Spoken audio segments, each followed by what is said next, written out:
Welcome to Echoes of the Unknown, the podcast where we'll be exploring some of the world's most fascinating unsolved mysteries. I'm Jack Montgomery, and today we're traveling back to 1961, when a young mother named Joan Risch vanished without a trace from her Massachusetts home. The only clues left behind were a kitchen smeared with blood, a phone ripped from the wall, and a trail of contradictions that has led investigators down decades of dead ends. More than 60 years later, Joan's case remains one of New England's most haunting mysteries. Before we examine this case, we should understand the woman at its center. In 1961, Joan Risch was 31 years old. She was born in Brooklyn, New York, on May 12, 1930, to Harold and Josephine Bard. By the age of 8, her family had moved to Mountain Lakes, New Jersey, where her parents died tragically in a fire in February 1939. Joan was unharmed because she was visiting relatives in Brooklyn at the time of the fire. After she was orphaned, she went to live with her maternal aunt and her husband, who formally adopted her. Joan took their last name as her own, changing her name to Joan Nattrass. Joan graduated in 1952 from Wilson College in Chambersburg, Pennsylvania, with a degree in English literature. She went to work in New York City publishing companies and built a successful career there. She started as a secretary, later moving to supervise the secretarial pool, and ultimately becoming an editorial assistant at Harcourt Brace and World, and later at Thomas Y. Crowell Company. She was widely viewed as being intelligent, organized, and ambitious. In 1956, she married Martin Risch, who was an executive at one of the companies. They were considered a stable and respected couple. Joan reportedly told an acquaintance that she had been sexually abused as a child by her stepfather, Frank Nattrass. After she disappeared, her husband Martin told police that she had just blurted it out one time and did not go into detail. Her stepfather strongly denied the allegation when asked by investigators, and no formal investigation, charges, or corroboration of the abuse have been publicly documented. He later died in 1970. The year after their wedding, while living in Ridgefield, Connecticut, Joan and Martin had their first child, Lillian. A son, David, followed in 1959. In April 1961, the couple bought a home on Old Bedford Road in Lincoln, Massachusetts, a suburb of Boston. Joan became a full-time homemaker and mother to their 2 young children. Those who knew her described her as attentive, loving, social, and deeply engaged in caring for her children. There were no indications of marital problems, financial strain, or emotional instability. The Risch family presented the picture of a normal, well-functioning suburban household. Joan became active in the League of Women Voters, while Martin pursued a career with a paper company in Fitchburg. She told her friends that she planned to become a teacher after her children got older. Tuesday, October 24th, 1961 started off as just another day for the Risch family. That morning, Martin got up early and left the house in his car for Logan Airport to catch an 8 a.m. flight to New York. It was a business trip he had planned earlier, with the intention of staying overnight in Manhattan. Joan woke the children, dressed them, and made them breakfast. Around 9:30 a.m. that morning, she dropped off David for a play date across the street at the house of a neighbor, Barbara Barker. She left with Lillian in her car, a blue 1951 Chevrolet, for an appointment with a Bedford dentist who had been recommended by a college friend named Sabra Morton. Following the dental appointment, Joan took Lillian on a brief shopping trip to a nearby department store. After stopping at the Barker's house to pick up David, Joan and her 2 children returned home at roughly 11:15 a.m. A little later, a delivery driver for a local dry cleaner came to the house to pick up several of Martin's suits. He entered the house to do so, and did not recall anything out of the ordinary about either Joan or the house, later saying she seemed cheerful and entirely normal. Shortly after he left, Joan changed from the more formal clothing she had worn to the dentist's appointment into a blue house dress and white sneakers. She made lunch for her children and brought David into his room for his afternoon nap, which almost always lasted until 2 p.m. At 1 p.m., Barbara brought her young son, Douglas, also aged 4, over to play with Lillian at the Risch home.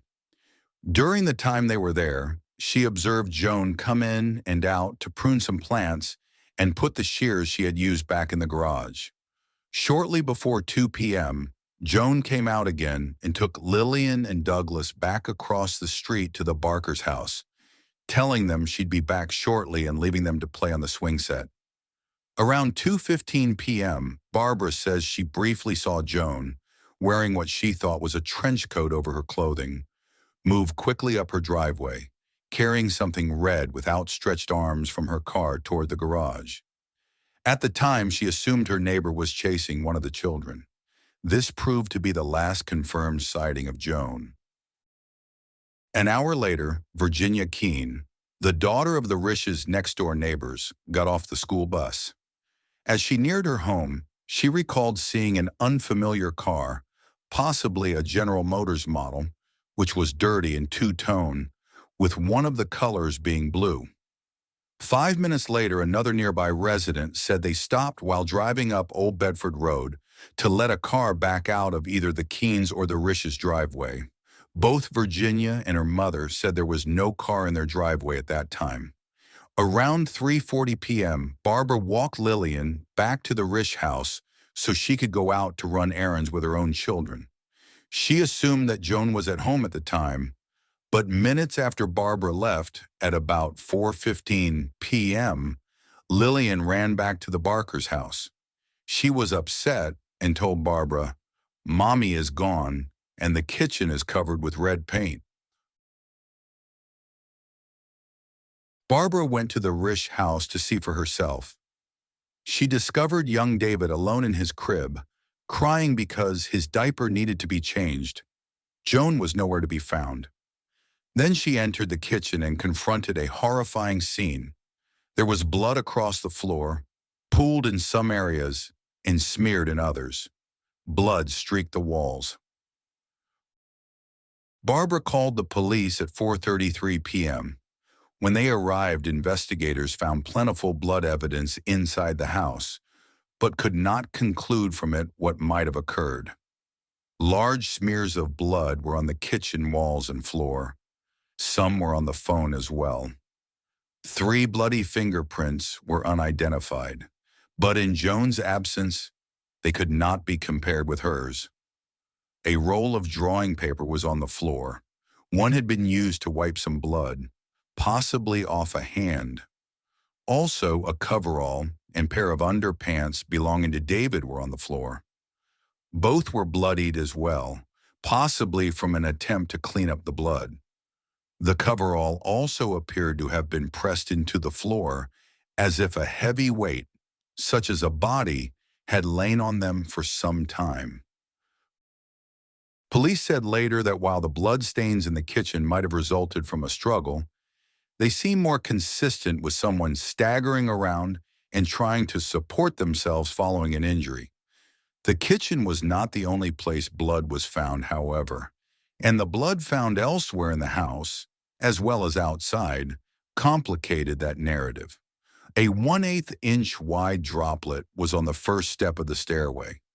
2 more blood droplets of similar size were found at the top of the stairs, along with 8 in the master bedroom and 1 near a window in the children's bedroom.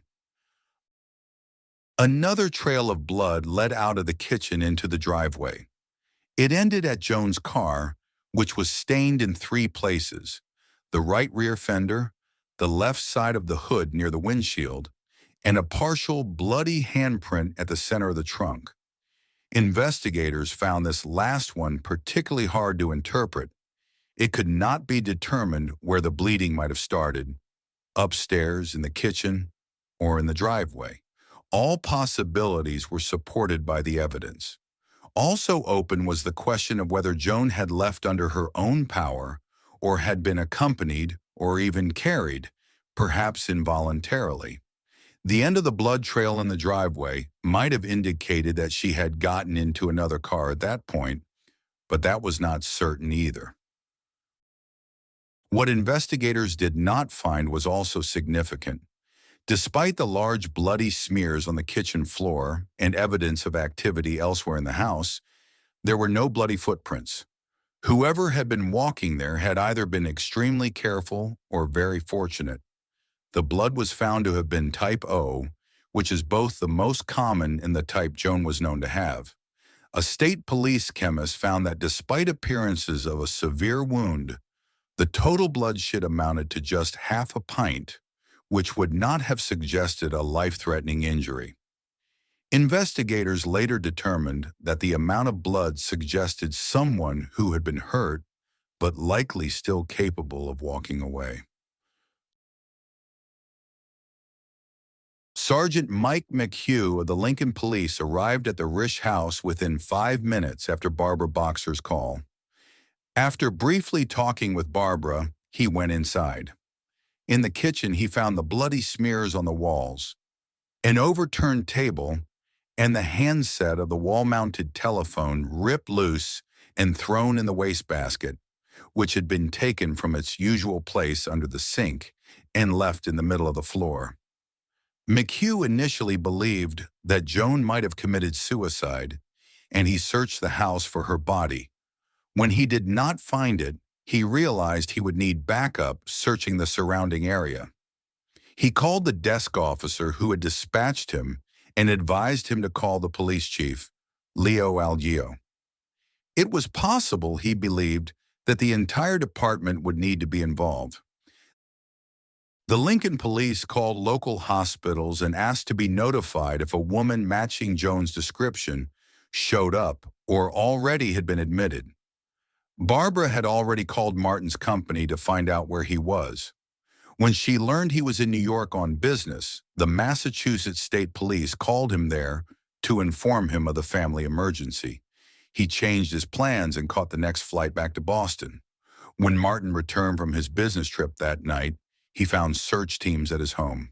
He was questioned extensively, as husbands almost always are in cases such as this, but police found no evidence whatsoever that he was involved, and he was quickly ruled out as a suspect. Inside the house, police found further clues. 4 letters delivered that day to the mailbox at the foot of the driveway had not yet been brought in. In the kitchen, the telephone directory was found to have been open to the page where emergency numbers could be written down, although none had been. Martin explained that an empty liquor bottle found in the wastebasket was one he and his wife had finished the night before, but could not explain where empty beer bottles found in it might have come from. Joan had left behind the trench coat she had worn to the dentist that morning, but appeared to have taken a plainer cloth coat. Also in the house was her pocketbook. Investigators determined that after her purchases since cashing the check the previous evening, she would have had less than $10 left.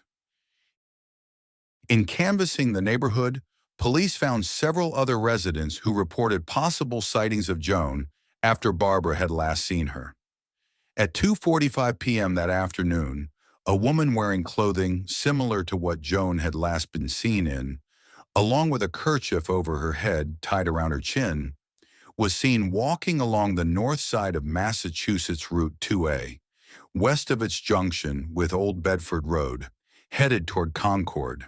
She appeared to be wandering, hunched over as if she was cold, and appeared untidy. A similarly dressed woman, with blood running down her legs, was seen walking north on the Route 128 median strip in Waltham, roughly 6 miles south of Lincoln, between 3:15 and 3:30 p.m., just north of Winter Street. She, too, seemed disoriented and appeared to be cradling something at her stomach. Another sighting, reportedly around 4:30 p.m., had the woman walking south along Route 128 near Trapello Road. Police also received additional reports of the car that Virginia Keene had reported seeing in the Risch's driveway. Their regular milkman stated that he had seen a car of that description when he made his morning delivery at the Risch residence 5 days earlier. Another neighbor told investigators she had seen a blue two-tone car parked on Sunnyside Lane, a street that intersected with Route 2A near Old Bedford Road at 4:15 p.m. She saw a man get out, cut some branches from the nearby woods, and put them in his vehicle. Another man said he saw a light blue 1959 Ford sedan parked along Sunnyside Lane at 2:45 p.m. In the wake of Joan's disappearance, Serene Gerson, a reporter with a local newspaper called The Fence Viewer, went to the town's public library to research similar cases as background for a story. In one of the books she checked out, which discussed the purported disappearance of Brigham Young's 27th wife, she saw that Joan had borrowed the book in September, a month before her disappearance. In another book, Into Thin Air, about a woman who, like Joan, had left behind blood smears and a towel when she went missing, Gerson again found Joan's signature on the checkout card. Gerson reported her findings in the newspaper. A group of library volunteers who looked through records found that Joan, a regular borrower, had taken out 25 books over the summer of 1961, many of which also had to do with murders and missing person cases. Based on this, Gerson and her colleagues at the newspaper came to believe that Joan might have staged the crime scene and disappeared voluntarily. With all these clues in hand, several theories emerged. The first theory is that Joan was violently kidnapped. The blood, the ripped phone, the suspicious man in the blue sedan, and the children left unharmed all support the idea of a targeted attack. But the house showed no signs of forced entry, nothing was stolen, and no neighbor reported hearing a struggle. The second theory is that Joan suffered a serious but accidental injury inside the home, perhaps a fall or a severe cut, and wandered off in a disoriented state, eventually dying in a place that searchers never reached. But the sheer amount of smeared blood and the torn phone seemed almost too deliberate for a simple accident. The third theory is that Joan staged her own disappearance. Supporters of this idea point directly to the library books she had borrowed about women who faked kidnappings. The scene inside the kitchen could easily have been a recreation of methods described in those books. But this hypothesis conflicts with the reality of Joan's life. She had no money, no vehicle, no known lover or confidant, and no evidence indicating that she was unhappy. A fourth possibility is that Joan left with someone she knew, someone she trusted enough to open the door for. This could explain the lack of forced entry, but investigators never identified any person in her life who fit that description. Yet another theory that has gained traction in recent decades is the illegal abortion theory. Because this was 1961, women often sought underground medical providers. The idea is that Joan might have been pregnant, attempted to obtain an illegal abortion, began bleeding heavily, and either left the house to reach help or was picked up by the man in the blue sedan. This theory explains the blood and the odd behavior, but it lacks concrete evidence. No medical record, witness, or reliable account ever suggested she was pregnant. Rewards for information that would close the case were offered by the state police, the town of Lincoln, and the Boston Record-American newspaper, which ran an extensive series of articles about the case on the first weekend of 1962. No useful leads, however, were developed after the initial investigation. Martin continued to live in the same house, raising his 2 children alone. He never had his wife declared legally dead, and he never stopped hoping for closure. In 1975, the National Park Service purchased the Risch family's former property as part of its land acquisition for inclusion in Minuteman National Historical Park. The National Park Service moved the Risch house to Lexington, and Martin moved to another house nearby. Sadly, he died in 2009 at the age of 79, without ever learning what became of his wife. Today, Joan's disappearance remains one of Massachusetts' most enduring and unsettling mysteries. The case is still listed as open, classified under missing, suspicious circumstances. Every few years, online forums, researchers, or cold case hobbyists revisit the puzzle, pointing to different elements: the trench coat sightings, the carefully smeared blood, the strange car, the library books, the partial bloody handprint on the trunk. Each clue seems to point in a different direction, and none of them lead anywhere definitive. With no further evidence emerging after the initial investigation, all theories of Joan's fate have remained, and the case maintains its open status. Joan's puzzling library book history and her difficult past support the theory that her disappearance was planned as a way to escape a dissatisfying life. However, Sabra Morton, the college friend who had recommended the dentist Joan visited that morning, said that was unlikely. She insists that Joan was very content with her life as a suburban housewife. "I think Joan is almost certainly dead," Morton told the Boston Globe in 1996. "She would never have left her family on her own." The reported sightings of a woman who matched her description walking along area roads have lent support to the theory that she met an accidental end. In the 1990s, one investigator believed that she might have become disoriented and fallen into a pit along the Route 128 construction site, where she might not have been able to extricate herself. Under that scenario, she would have ended up buried when the road was finished. Martin rarely talked about the case in his later years. On one occasion when he did, he stated his belief that his wife was still alive. He speculated that she may have had amnesia or a psychological break and had forgotten how to return home. Chief Algeo continued to pursue the case, even after his retirement from the police force in 1970. He told the Boston Globe it was sort of a stone around his neck. He had a theory but preferred not to share it. "I thought they'd find a body or bones or something." Things do turn up. People don't disappear without a trace. Algeo also died in 2009, the last of the original investigators on the case. More than 60 years later, the disappearance of Joan Risch remains suspended in time, an unfinished sentence in American true crime history. No body was ever found, no arrest was ever made, and yet the unanswered questions continue to echo.